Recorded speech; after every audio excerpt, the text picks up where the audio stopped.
ହେଇଗଲା ମୋ ବୋହୁଟା ପାଗଳ ହେଇଗଲା ସେ କେମିତି ପାଗଳ ହେଇନଥାନ୍ତା କୁଆ କୁଆ କାନ୍ଦି ତୁଳି ଧୁଆର ଗନ୍ଧ ଛାଡ଼ି ନଥିବା ଛୁଆଟାକୁ ଯଦି ମାରି ଦିଆଯାଏ ମା ଛାତିର କ୍ଷୀର ଖାଉଥିବା ଛୁଆଟାକୁ ଯଦି ସବୁଦିନ ପାଇଁ ତା ମା କୋଳରୁ ଅଲଗା କରି ଦିଆଯାଏ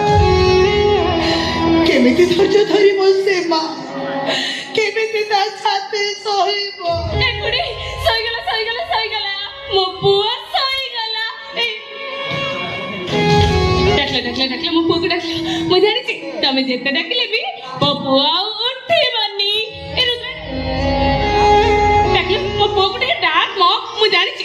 ତୁ ବି ଡାକିଲେ ମୋ ପୁଅ ଆଉ ଉଠିବନି ଲୋ ମା ତୁ ଯେତେ ଡାକିଲେ ବି ତୋ ପୁଅ ଉଠିବ ତମେ ମିଛ କହୁଛ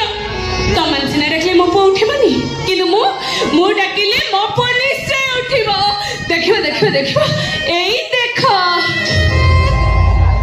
ମୋ ଉପରେ ତୋ ମାମା ଡାକୁଛି ତୋ ମାମା ଡାକୁ ତ ଶୁଣିବନି ମୋ ସୁନାଟା ପରା ମୋ ଗେଲୁଟା ପରା ମୋ